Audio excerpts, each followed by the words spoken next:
안녕하십니까. 우리 이충환 목사님 이렇게 모시게 돼서 기쁘게 생각합니다. 우리가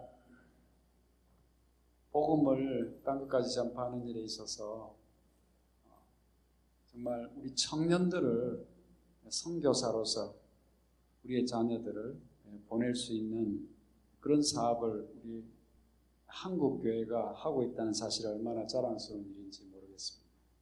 이제 말씀을 오늘과 내일 걸쳐서 해주시겠지만은 우선 그 청년들이 그렇게 나가서 선교사로서 일을 할 때 먼저 자신이 변화되고 자기가 성장한다는 것이죠.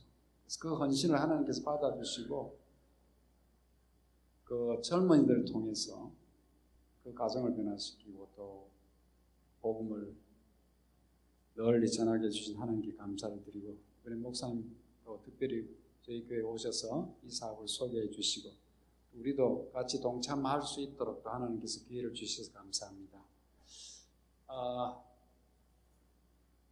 우리 한국인 담당 우리 교회 목사는 나이가 많지만 이충환 목사님은 한참 열심히 일할 수 있는 아주 젊은 목사님입니다. 1991년에 서중환 합회에서 목회를 시작하셔서 힘든 일을 많이 하셨어요. 서중환 합회 청소년 부장도 하시고 예언의 신 부장, 군 봉사부장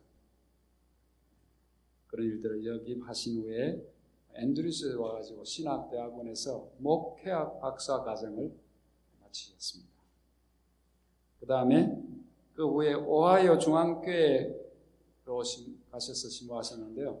목사님, 오하이오 중앙교회에 계실 때부터 새벽 성수학교 도와주셨나요? 네, 우리 저희들하고 인연이 큰 것 같습니다. 김상슬 장로님 참 온 일생을 걸고 하시는 그 주님의 복음 전파에 정말 이충환 목사님이 없었다면 오늘의 새벽 성수학교가 있는 데 있어서도 약간의 어려움이 있었을지도 모르는 그런 아주 많은 수고를 하시고 오랫동안, 그리고 지금도 하시고 계시죠. 지금도 저희가 산부를 하고 계신데 하나님께서 그 모든 수고에 열매를 주시고 갚아주시기를 바랍니다. 그리고 하시엔다 교회로 이제 부르심을 받아서 로스앤젤레스로 가셨다가 이 가얌 사업이 중요하기 때문에 우리가 이제 한국 뭐라 그러죠, 우리 협회라 그럽니까? 그래서 특별히 우리 목사님을 가얌의 목회부에서 현재 본부장으로 임명하셔서 수고하고 계십니다. 우리 이번에 오시게 돼서 반갑게 생각하고요. 이충환 목사님이십니다. 반갑습니다. 안녕하십니까? 네. 하나님께서 오늘 이 안식일에 우리 아틀란타 교회 모든 성도들과 예배를 드리도록 허락해 주신 은혜를 감사를 드립니다. 네, 제가 김봉호 목사님 계실 때 주말 부흥회로 한번 여러분을 뵀던 것 같습니다. 오하이오 중앙교회에 있을 때요. 여러 해 지났지만 여전히 아주 훌륭한 신앙으로 또 밝은 모습으로 이렇게 뵙게 돼서 너무나 반갑습니다.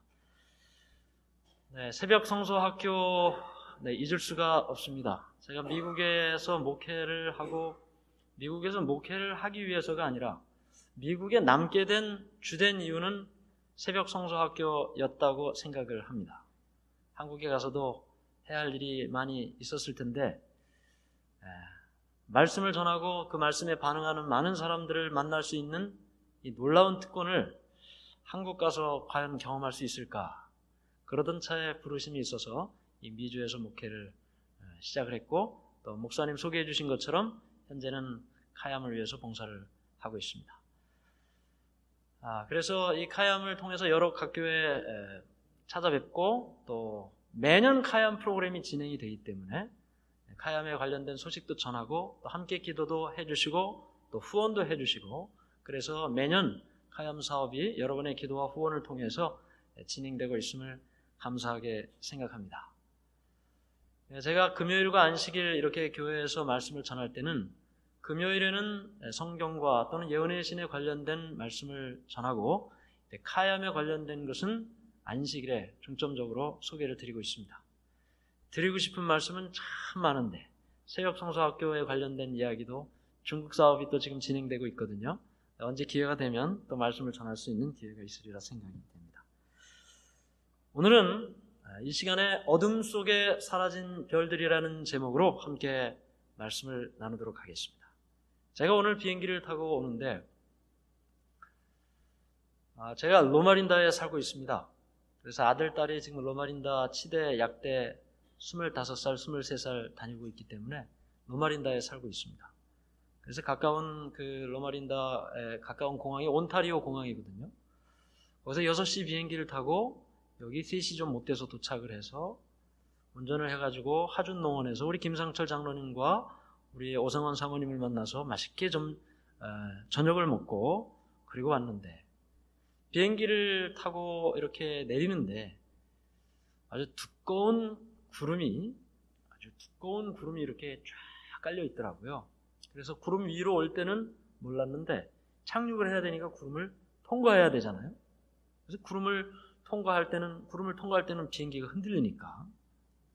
흔들리다가 다시 구름 밑으로 이렇게 내려오는데 꽤 넓은 지역에 구름이 끼어 있는 것을 볼 수가 있었습니다.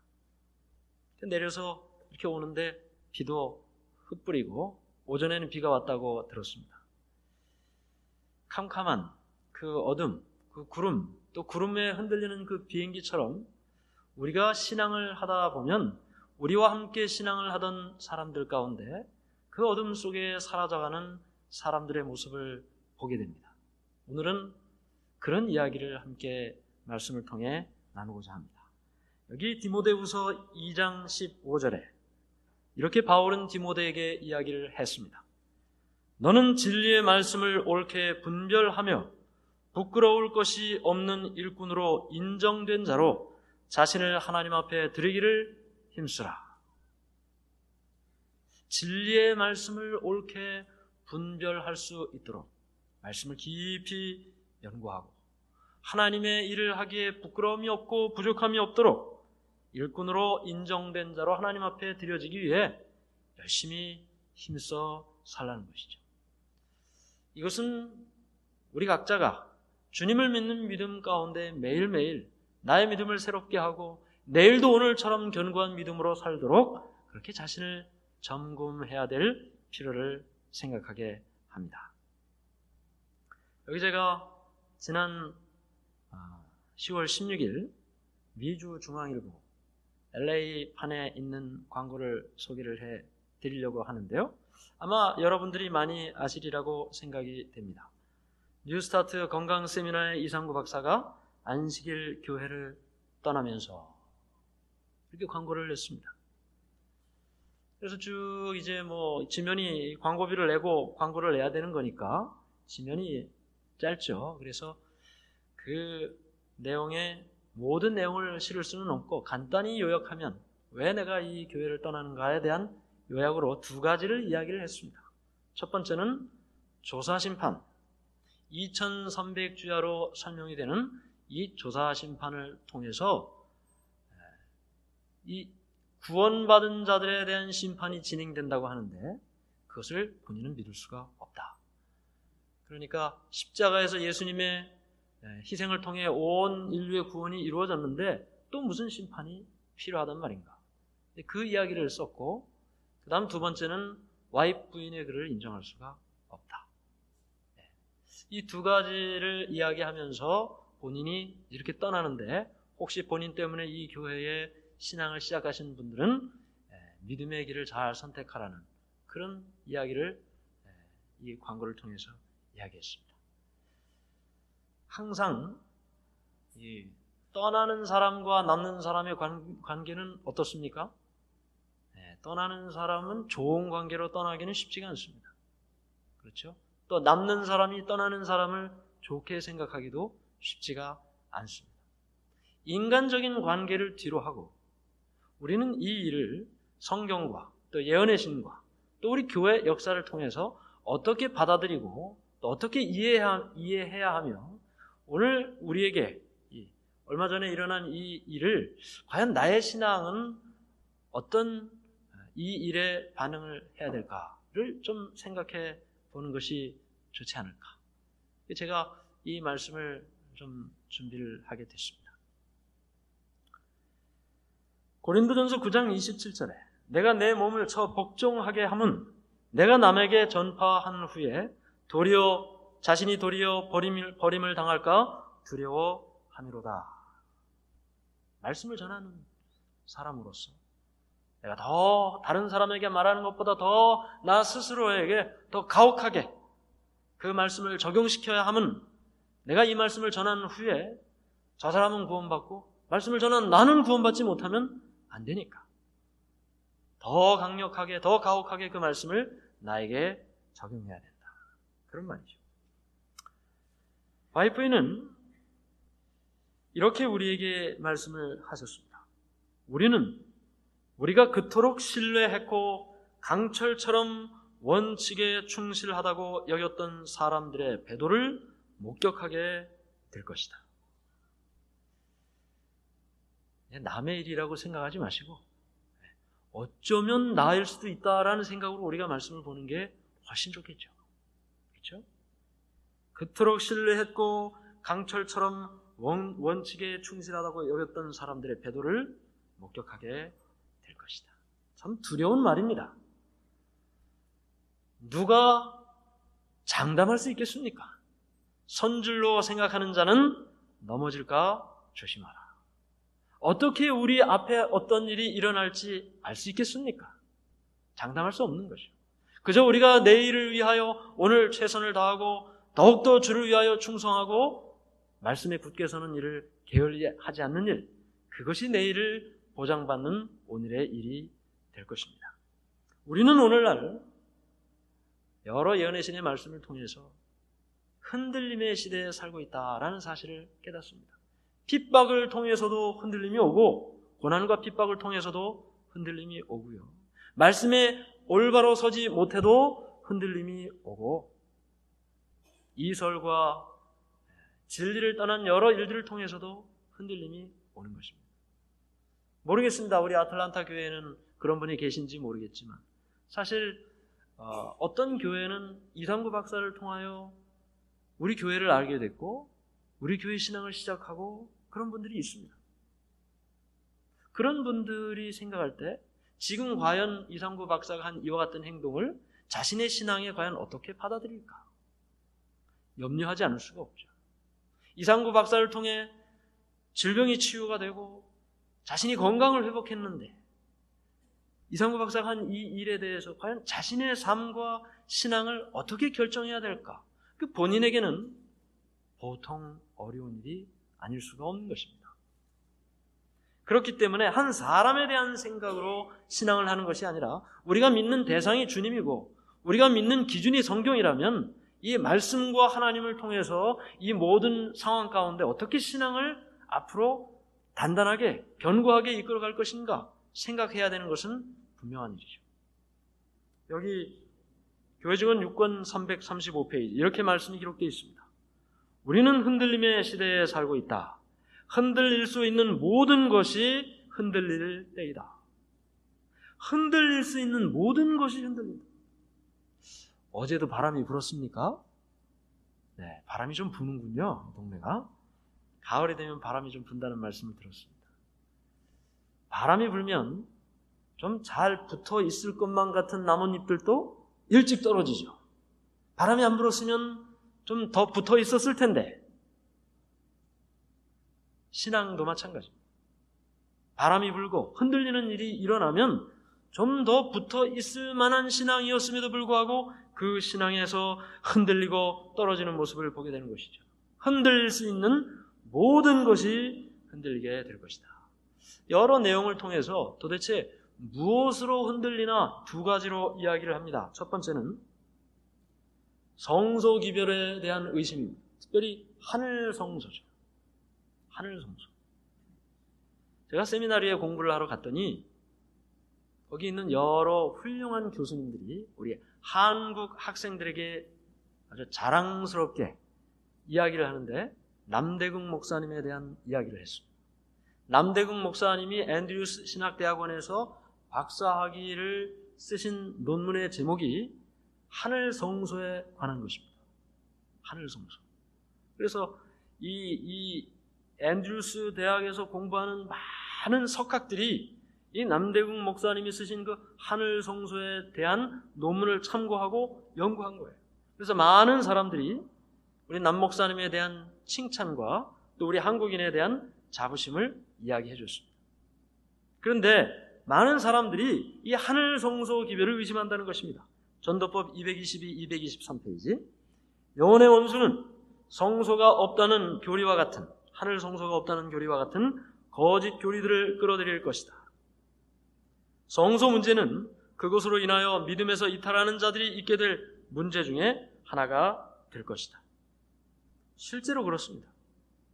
제가 오늘 이제 우리 역사 가운데 이렇게 이 교회를 떠나갔던 유력했던 사람의 이야기를 함께 나누게 될 텐데요. 거의 빠짐없이 이 문제였습니다. 하늘성소 기별을 의심합니다. 물론 하늘성소 개념은 2300주야와 조사심판과 연결되어 있습니다. 그 다음 두 번째 흔들림의 원인은 증언을 부정한다. 예언의 신을 부정한다는 것입니다. 사단의 계획은 증언에 대한 하나님의 백성들의 믿음을 약화시키는 것이다. 다음에는 우리 입장에 기둥들인 우리 신앙의 핵심 사항들에 대하여 회의하게 하고 그 다음에는 성경에 대하여 의심하게 하며 그 후에는 파멸로 달려 내려가게 한다. 한때 신봉되었던 증언들이 의심을 받아 버려지게 될 때 사단은 속임을 당한 자들이 여기서 중단하지 않을 것임을 안다. 그래서 결국은 두 가지로 요약이 됩니다. 첫 번째는 하늘성소에 대한 부정, 예언의 신 부정. 이 두 가지가 흔들림의 원인이 된다는 것입니다. 안 흔들리려면 어떻게 해야 됩니까? 이 두 가지를 단단히 붙들어 매야 되겠죠. 그렇지 않습니까?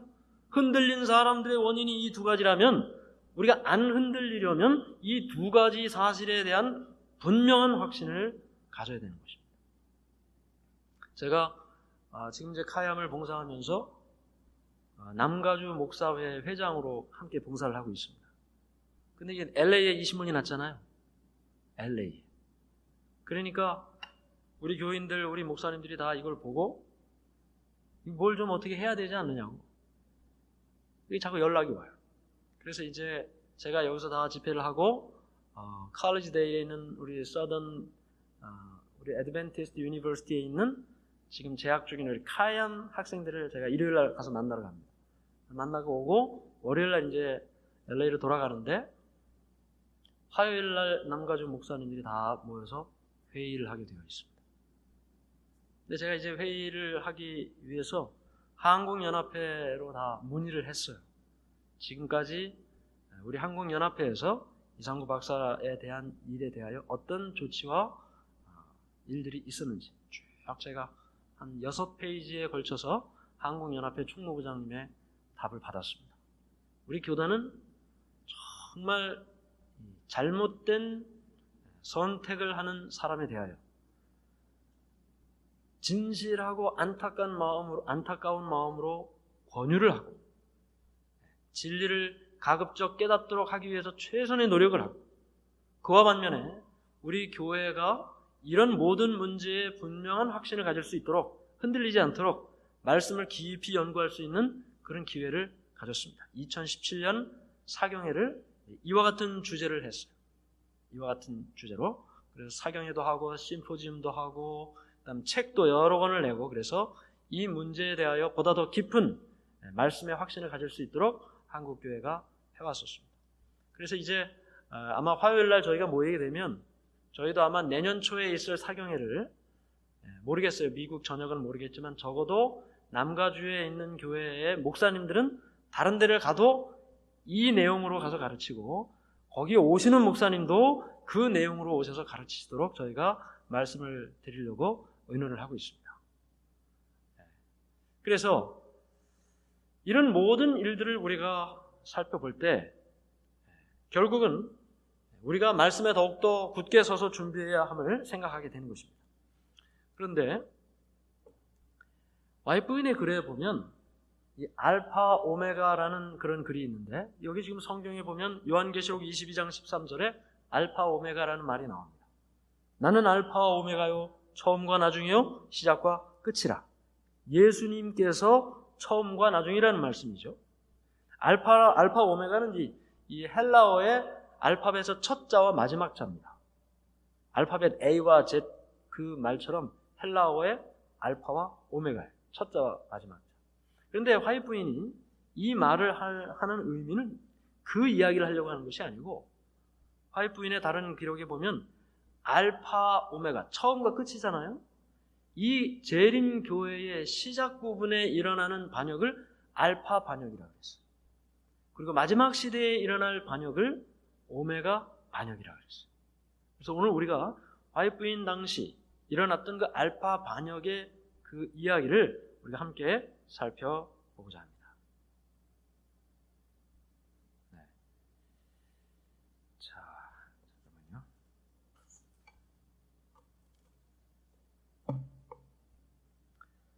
여러 사람이 있는데요. 우리가 시간상 모든 사람을 다 앤드루스 대학의 신학 교수였던 데스몬드 포드라는 사람도 있고 1888년에 믿음으로 말미암는 의를 주창했던 존스와 와그노드 이 사람들 다 교회를 떠나간 사람들.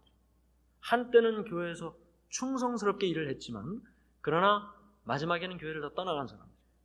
그런데 이 사람들 가운데 대표적인 사람이 켈록이라는 사람입니다. 존 하비 켈록. 배틀크릭 위생병원 원장을 했고 그리고 우리 교단 초기에 의료 선교 사역에 선봉에 섰던 이 존 하비 켈록은 나중에 이 교회를 떠나갈 뿐만 아니라 이 교회를 굉장히 어렵게 만든 사람이었습니다. 이 존 하비 켈록, 그러니까 알파 반역이 일어나던 그 시대에 우리 교회의 상황, 1902년도 경입니다. 이때는 어땠냐면 배틀크릭이라는 곳이 굉장히 작은 도시예요. 지금은 예전에도 그렇게 큰 도시는 아니었겠지만 미시간에 있는 배틀크릭에 우리로 치면 한국으로 치면 삼육대학이 있는 삼육동과 같은 곳입니다. 거기에 큰 교회도 있고 그 다음에 거기에 병원도 있고 거기에 시조사도 출판소도 있고 거기에 다 모여 있었어요. 고학원까지. 화이트 부인이 계속해서 한 곳에 모여 있지 말고 흩어져 있어야 된다. 계속 이야기를 했지만 그 이야기를 듣지 않았습니다. 교회 기관이 다 배틀크릭에 모여 있었고 그 다음 두 번째는 뉴비앤 헤럴드 출판소, 우리로 치면 시조사입니다. 그 시조사 출판사가 교회의 그 인쇄물만 인쇄한 것이 아니고 세상 것들도 다 인쇄를 했어요. 식당, 세일즈하는 그런 것까지 아마 인쇄를 했는지 모르겠어요. 그러니까 세속적인 출판물도 이 교회 출판소에서 출판을 하고 있었어요. 그렇게 하지 말라고 했습니다. 그 다음에 세 번째는 교회입니다. 태버너클 교회라고 큰 교회인데 3,400명이 모이는 교회입니다. 안식일학교 반만 173개 안식일학교 반이 있었어요. 근데 이런 사람들이 다 모여서 예배를 드리는데 그냥 정말 모여서 성령 충만하게 예배를 드리면 얼마나 좋겠습니까? 근데 사람들이 모이면 또 그게 쉽지가 않죠. 서로 파가 나뉘어져 가지고 이기심이 이 분파로 드러나게 되었습니다. 서로 당파들을 가지고 지배권을 가지고 다투고 이런 모든 일들이 이 교회에 일어나게 됐어요. 그 다음 배틀크릭 위생병원은 지금 뒤에 보이시는 건물이 배틀크릭 위생병원 건물인데 교회에서 가장 큰 세력을 가진 기관이 됐습니다. 병원장이 배틀크릭 병원장이 이 존 하비 켈록이에요. 그 당시 병원 종사자가 2,000명이고 교단 종사자가 1,500명이에요. 그러니까 이게 상대가 안 되죠. 의료기관에 채용돼서 일하는 사람은 2,000명이고 교회 기관에 채용돼서 일하는 사람은 1,500명이니 교회 기관의 영향력보다 병원의 영향력이 더 큰 것입니다. 그래서 이 존 하비 켈록은 나중에는 이 병원을 교회로부터 분리시키려고 했어요. 분리시킬 뿐만 아니라 전국에 있는 위생병원의 모든 관리를 교단이 아니고 위생병원, 이 배틀크릭 병원이 하려고 했습니다. 그러니까 독단적으로 하려고 했던 것이죠. 이런 과정 속에서 이 존 하비 켈럭의 이야기를 우리가 하는 것입니다. 키가 작고 아주 열정적인 사람이었는데 의학에 대하여 아주 선천적인 재능을 가지고 있는 사람이었습니다. 고등학교 때 화이트부인 부부를 만납니다. 배틀크릭에 같이 살아요. 그래서 화이트부인이 이 켈럭을 보고 발굴을 한 거예요. 비상한 머리를 가졌고 똑똑하고 신앙을 하면서. 그래서 의대로 갈 것을 권유를 합니다. 그리고 장학금까지 대주면서. 그런 관계로 시작을 했습니다. 그런데 지금 우리가 이야기하는 것처럼 점점 이 와이프인의 권유를 받아들이질 않는 것입니다. 그리고 독자적으로 해나가려고 하고 이 병원 자체를 키우는데 그의 목적이 있었습니다. 이 병원을 통해서 하나님의 말씀을 전한다는 목적보다는. 이런 과정 속에서 와이프인이 계속해서 이 독자적으로 나가는 켈럭에게 권면을 하고 그 당시 대총회장이었던 어린 목사님에게 또 권면을 합니다. 이 켈럭을 잘 통제를 해야 됩니다. 독자적으로 하지 않도록 해야 됩니다. 가급적이면 교회 안에서 일을 할 수 있도록 계속 권면을 해주세요. 그래도 듣지를 않아요. 오히려 그 교단에서 제시하는 권면을 무시를 하고 그런 이야기를 하는 사람과의 인간적인 관계가 단절이 되는 것입니다. 싸우게 되는 거죠. 와이프인이 나중에는 이렇게 이야기를 합니다. 나는 어머니가 아들에게 편지를 쓰는 마음으로 그대에게 쓰고 있다. 그대가 아직은 이해하지 못하는 경고들을 중요하지 않은 것으로 무시해버리지 말라. 만일 그대가 그대에게 주어진 경고의 기별을 받아들인다면 그대는 큰 시련에서 구제될 것이다. 자, 이렇게 계속 권면을 함에도 불구하고 받아들이지 않았습니다. 그래서 결국은 배틀크릭 위생병원에 화재가 납니다. 1902년 2월 18일 화요일 새벽 1시간 동안의 화재로 병원이 완전히 불탔습니다. 소방대원이 그때 증언을 했어요. 물을 끼웠는데 도대체 물을 끼우는데 불이 꺼지는 것이 아니고 불이 더 살아난다. 켈럭은 태평양 연안에서 돌아오는 중에 뉴스를 통해서 이 배틀크릭 병원 화재 소식을 듣게 됩니다. 그리고 기차로 갈아타고 이제 기차로 오면서 테이블을 가져오라고 그러고 다시 병원을 재건할 계획을 세워요. 화이트부인이 다시 짓지 말라 그랬습니다. 거기에 다시 큰 병원으로 짓지 말고 작은 병원으로 여러 곳에 세워라. 한 곳에 크게 짓지 말고. 그 말 듣지 않았습니다. 1902년 3월 17일 화재 난 지 한 달밖에 되지 않았음에도 불구하고 5층 건물 450피트의 길이의 건물을 세우기로 합니다. 그리고는 그 건축비를 교회에서 지원해 줄 것을 요청을 해요. 지원해 주지 않았겠죠. 다 반대했으니까. 그랬더니 이 켈럭이 그 건축비를 충당하기 위해서 책을 씁니다. 살아있는 성전이라는 책을 쓰는데 거기에 결정적인 문제가 생기기 시작하는 것입니다. 그 책에 기록한 이 켈럭 의사의 글이 우리 교단에서 인정할 수 없는 범신론의 기별을 적기 시작했어요. 그 당시에 인도 선교사로 나갔다가 돌아온 그 윌리엄 스파이서 선교사가 켈럭이 주장한 그 책을 읽어보고는 이것은 힌두교에서 주장하는 가르침과 같다는 것입니다. 그래서 화이트부인이 그걸 출판하지 말라 그랬어요. 근데 켈럭이 출판했겠습니까? 안 했겠습니까? 심지어는 출판을 할 뿐만 아니라 심지어는 어떻게 했냐면 우리 교회 출판사에서 출판하기로 결정을 합니다. 우리 교회 기별이 아닌 그 책을 우리 교회 병원을 짓겠다고 우리 교회 출판사에서 출판하는 결정을 하는 것입니다. 돈은 나중에 켈럭이 내는 것으로.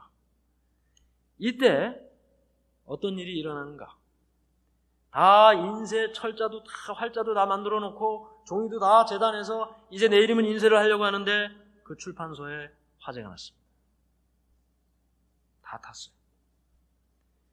결국은 이 모든 것들을 통해서 1902년 12월 30일 저녁 7시 반 화재로 인해 다 타버리고 말았습니다. 역시 소방서가 이 이야기를 합니다. 당신네 교회 화재는 참 이상합니다. 물을 끼얹으면 마치 휘발유를 끼얹는 것처럼 불길이 더욱 맹렬해집니다. 이미 경고된 사건이었죠. 와이프인은 위생병원이 불에 화재 났을 때나 또 이 리뷰 앤 헤럴드 출판소가 화재가 났을 때나 이 이야기를 듣고도 전혀 놀라지 않았다고 기록하고 있습니다. 그럼에도 불구하고 그렇게 화재가 났음에도 불구하고 켈럭은 화재가 난 것을 듣자마자 그 다음 날로 그 원고를 가지고 다른 출판사로 가서 그 책을 결국에는 인쇄를 하고 맙니다.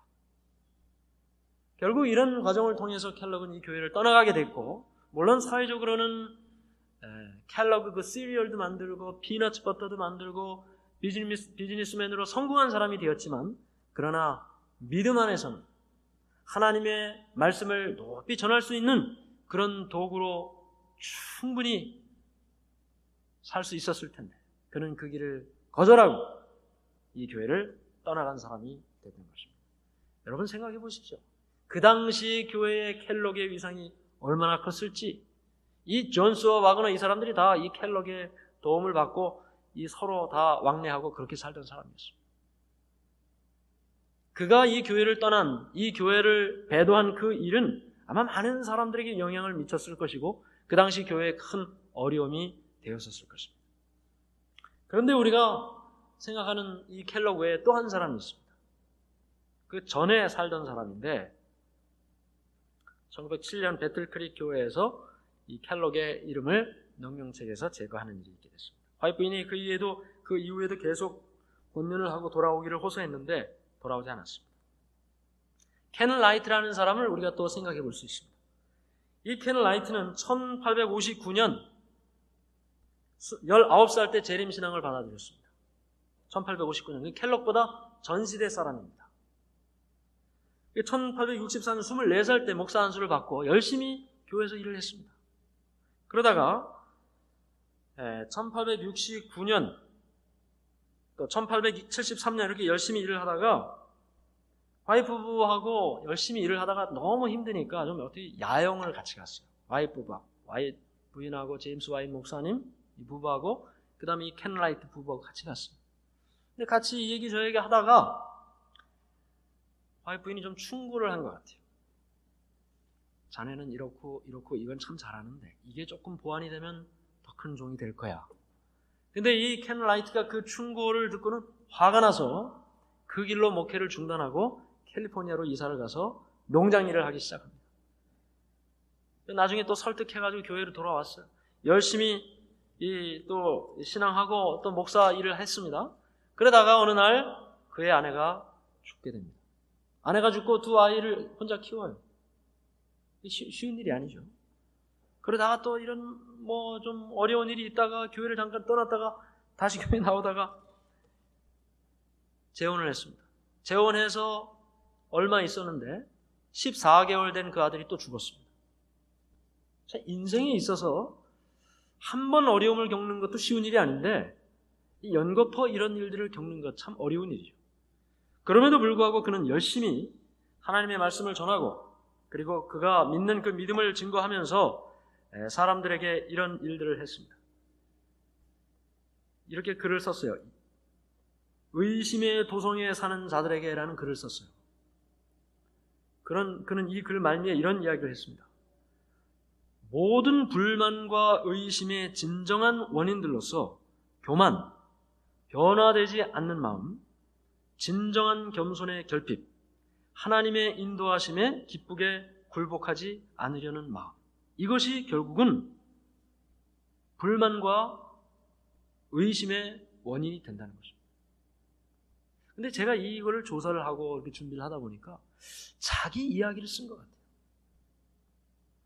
보세요.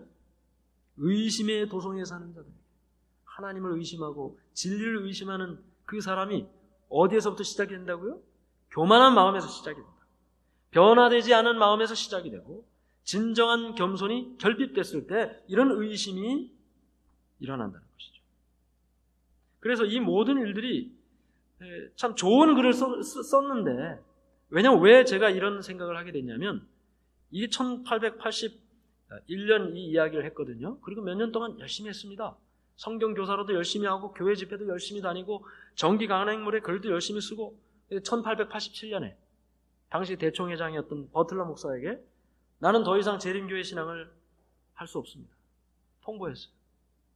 십계명, 안식일, 세천사의 기별, 성소 문제, 미국에 대한 계시록의 예언, 예언의 신, 건강개혁, 겸손의식, 교황권이 안식일을 변경시켰다는 주장, 이거 다 믿지 않습니다. 하고 교회를 떠나는 것입니다. 청천벽력과 같은 일이죠. 이 켄 라이트라는 사람이 유력한 목사였습니다. 그 당시 대총회 3인의 행정위원을 뽑을 때 그 세 사람 중에 한 사람이었습니다. 제임스 화인 목사님이 대총회장이 되고, 그 다음 그 후임으로 이 켄 라이트 목사가 대총회장이 될 거라고 사람들이 생각했었습니다. 근데 물론 되지는 않았어요. 그리고 아까 이야기한 이런 여러 시련들이 있었던 것입니다. 재혼도 있었고. 그러나 이런 여러 시련 속에서도 그가 변함없는 봉사를 했다고 했는데, 과연 그게 변함없는 봉사였을까? 결과적으로 보면 그가 그 내면적으로는 변함없는 봉사였는가에 대한 의심을 우리가 생각하게 되는 것입니다. 여기 사람들이 생각을 했어요. 왜 그는 22년 동안이나 목사로 봉사한 재림교회를 떠났을까? 친척들은 이렇게 이야기를 했습니다. 대총회장에 선출되지 못한 것이 하나의 원인이 되었을 것입니다. 사람의 마음이라는 것이 다 그렇지 않습니까? 높고자 하는 마음이 다 있는 것이고, 나도 그럴 만한 사람인데, 나도 저 자리에 있을 만한 사람인데, 저 사람 다음은 내가 하지 않을까 생각했겠죠. 그렇게 되지 않았을 때 실망이 됐겠죠. 그런데 그를 가까이에서 본 버틀러 목사는 이런 이야기를 했습니다. 성격상의 약점을 이야기했어요. 그는 모든 것이 순조로울 때는 사물을 똑바로 식별했으나 일단 사태가 나쁘게 돌아가면 그의 정신세계가 어둠에 덮이고 만다. 그는 참을성 있게 남의 책망을 듣지 못했다. 책망을 잘 듣지 못하는 사람을 어떤 사람이라고 우리가 얘기합니까? 교만한 사람이라고 그러지 않습니까? 이 켄 라이트가 아마 그런 사람이 아니었나라는 생각을, 주변의 사람들을 통해서 우리가 그렇게 생각을 해봅니다. 그런데 이 사람이 이렇게 교회를 떠난 다음에 어떤 일을 했냐면, 그 동네의 교회, 고향 교회에 자기의 교적이 있었어요. 이렇게 교회를 무시하고 또 교단을 떠난다고 하니까 출교 결의를 그 교회에서 했습니다. 그 다음 주로 그 동네에 있는 침례교회로 입교를 하고 바로 목사를 시작을 했습니다. 침례교회 목사를. 근데 4년밖에 목회를 안 했어요. 그 교회에서는. 그리고는 그 이후 34년 동안 재림교회를 비판하는 강연 생활을 하게 됩니다. 생각해 보십시오. 이 교회에서 대총회장도 할 뻔했던 목사인데 그 사람이 이 재림교회를 떠났으니 다른 교회에서 이 재림교회 비방하기 위해서 얼마나 초청하기 좋은 사람입니까? 책을 썼습니다. 1889년에 내가 버린 재림교회 신앙, 413페이지나 되는 책을 썼습니다. 그런데 이 우리 교회, 우리 재림교회 그 역사학자들이 이 켄 라이트에 대해서는 도대체 그 마음이 어땠을까 좀 정확하게 구분이 되지 않는 그런 부분이 있는 것을 조사를 하게 됐습니다. 그는 이 교회를 비판하면서도 재림교회와 상당히 가까운 관계를 유지하고 살았습니다.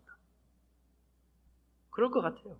친한 사람들이 다 이 교회 안에 있으니까, 같이 젊은 시절을 보낸 사람들이 다 교회 안에 있으니까 이 교회를 비판하면서도 그 인간적인 관계는 끊고 싶지 않지 않았을까 생각해 볼 수 있겠죠. 그런데 그에 관련된 두 가지 이야기를 제가 좀 드려보겠습니다. 첫 번째는 켄 라이트가 죽기 전에 배틀크릭 병원에서 치료를 받을 때 일인데, 마침 배틀크릭에서 대총회 회의를 하고 있었습니다. 그의 친구들이 아마 좀 이렇게 좀 편안한 시간에 좀 와보라고 초청을 한 것 같아요. 참석을 했습니다. 근데 그때 다른 곳에서 참석한 한 목사가 이 켄 라이트 목사에게 이렇게 질문을 했습니다. 켄 라이트 목사님, 목사님은 기억하실지 모르겠지만 북부 뉴욕에 제가 처음 출석한 작은 교회를 목사님이 조직하셨습니다. 저는 몇 년 동안 목사님을 도와서 일을 했었는데 목사님이 기억하실지 모르겠지만 그런데 목사님이 믿음의 형제들을 떠나신 것을 보고 저는 목사님과 함께 일했던 것을 후회했습니다. 저는 이제 과거의 목사님처럼 재림교회 목사가 되었습니다. 제가 목사님께 좀 질문을 드리고 싶은데요. 지금 저에게 어떤 상담을 좀 해주실 수 있겠습니까? 제 질문에. 저도 목사님이 하신 것처럼 교회를 떠나야 할까요? 짓궂은 질문이죠. 그랬더니 이 켄 라이트 목사가 그 질문을 듣고 잠시 고개를 숙인 후 묵상한 다음에 대답했습니다. 당신이 설교하는 것을 믿으십니까? 네, 저는 제 마음을 다해 믿습니다. 그럼 당신 주변의 형제들과 좋은 관계를 유지하고 있습니까? 저는 저의 동료들과 항상 조화롭게 일하고 있습니다. 그랬더니 이 켄 라이트 목사가 마지막으로 이렇게 말합니다. 저는 당신이 있는 옳은 곳에 남아있으라고 충고하고 싶습니다. 그렇게 이야기를 했어요. 또 다른 사람들이 자신의 길을 따르기를 원하지 않았다는 것이죠. 그 다음에 이 이야기도 또 가까운 한 친구의 이야기인데요. 1903년 리비스라는 그 가까운 친구가 이렇게 여러 사람하고 이야기를 하다가 켄 라이트하고 같이 다른 사람과 이야기를 하다가 다른 사람들은 다 떠나가고 마지막에 켄 라이트 목사와 이 리비스라는 이 친구가 둘만 남았어요. 그때 이 리비스가 오랫동안 정말 마음을 터놓고 이야기를 하게 됩니다. 솔직한 이야기를 나누다가 켄 라이트 목사에게 진심 어린 충고를 했어요. 다시 재림교회 형제들에게 돌아오는 것이 어떻겠는가? 그랬더니 이 켄 라이트 목사는 정말 오랫동안 눈물을 쏟으면서 통곡을 하면서 눈물을 흘렸습니다. 그러면서 그 통곡과 탄식 끝에 이렇게 이야기를 합니다. 기쁘게 돌아가고 싶다. 그러나 돌아갈 수가 없다. 너무 늦었다. 나는 영원히 잃어버린 사람이다. 그러니 당신은 절대로 기별을 대항하지 마시오. 참 안타까운 이야기입니다. 그의 마음 가운데의 진리의 확신 속에 행복한 신앙으로 형제들과 함께 주님의 재림을 고대하며 그의 믿음을 지킬 수 있었을 텐데 그 잠깐의 시간을 그가 돌이키지 못하고 영원히 주님을 떠나는 후회는 있지만 돌아가지 못하는 그와 같은 안타까운 모습을 가졌다는 것이 우리는 정말 안타까울 따름입니다. 이 모든 일들이 알파 반역이라고 이야기하고 있습니다. 그 당시 교회, 여러분 생각해 보세요. 그 당시 재림교회는 교인 수도 지금보다 훨씬 적을 때고 교육받은 목사도 얼마 되지도 않고 모든 교회들이 조직과 체계가 아직 자리 잡질 못했을 때입니다. 그런 때에 이 별 같은 사람들이 이렇게 배도를 하고 교회를 떠나가고 교회 바깥에 나가서 이 교회를 비방하고 할 때 이 교회가 얼마나 흔들리고 얼마나 힘들었겠습니까? 그런데 와이 부인이 그 알파 반역을 이야기하면서 이렇게 이야기를 했습니다. 가려 뽑은 기별 1권 197페이지. 속임을 당하지 마십시오.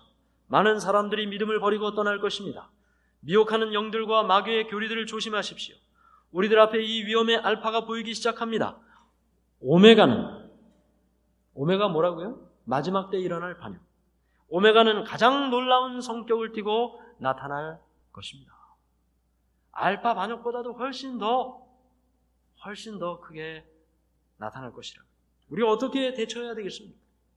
이 마지막 시대에 일어날 배도, 흔들림, 이 모든 일 앞에 우리가 어떻게 대처해야 되겠습니까?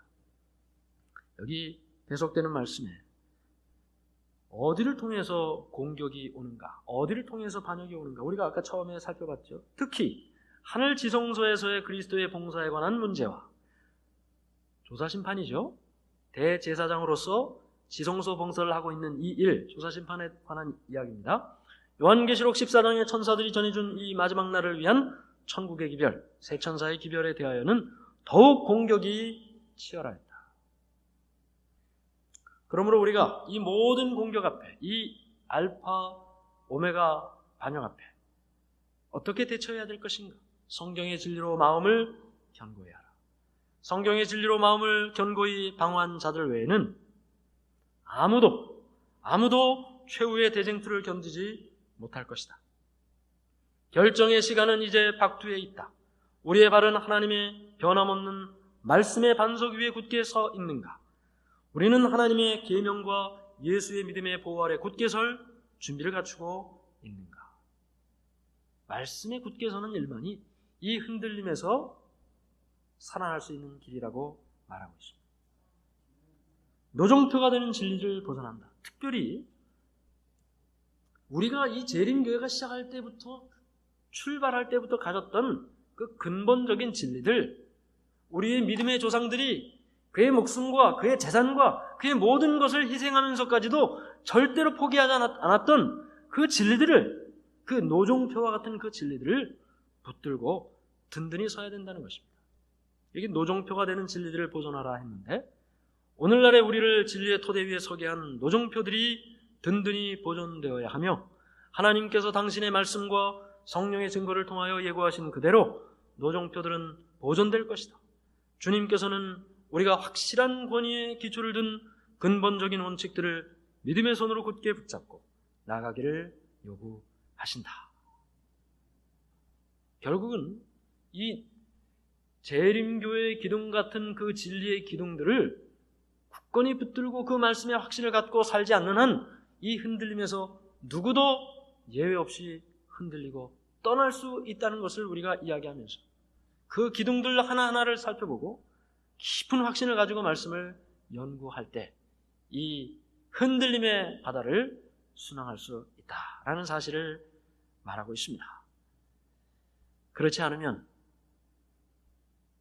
교회증언 5권 81페이지의 말처럼 우리가 그 찬란한 광채로 인해 존경해온 많은 별들이 흑암 속으로 사라질 것이다.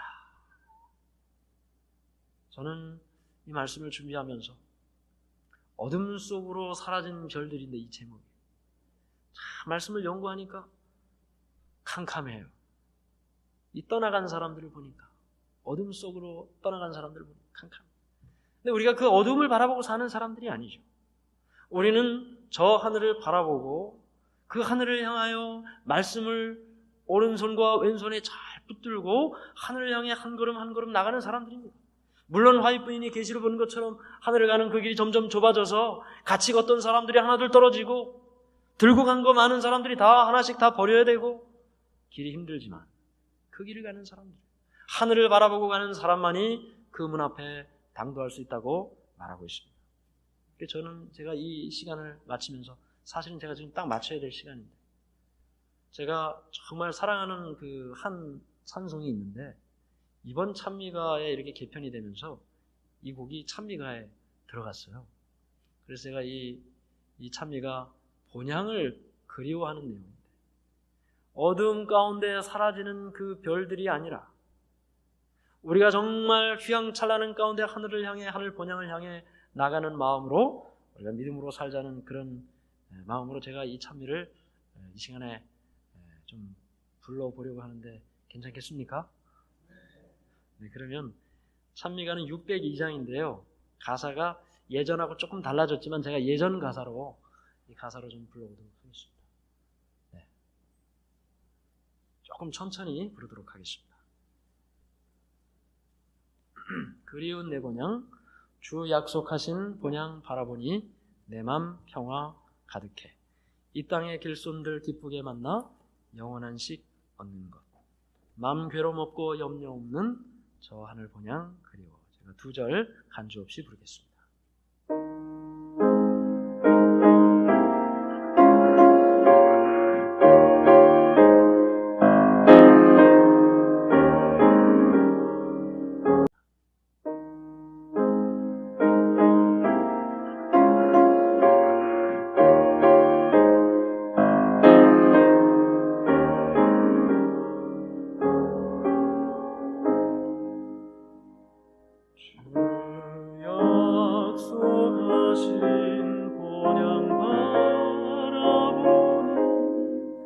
내 맘 평화가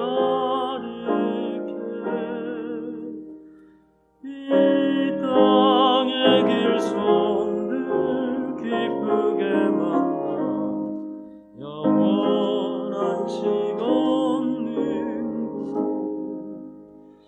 나 그리워하는 맘의 삶을 쳐 시온 진주는 들어가려네 맘 괴로움 없고 염려 없는 저 하늘 보냐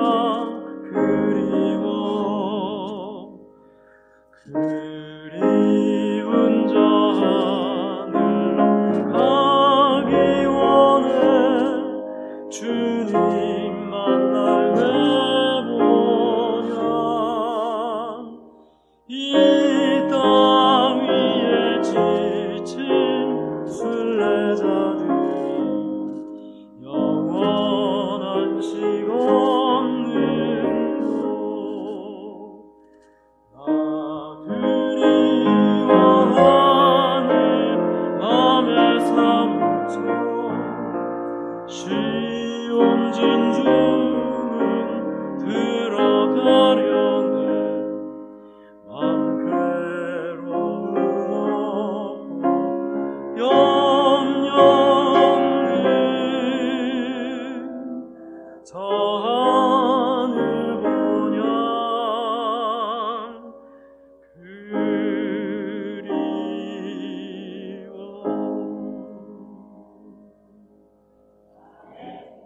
믿음으로 살고 말씀에 굳게 서서 살다가 본향에 다 이르는 우리 모두가 되기를 바라면서 말씀을 마치겠습니다.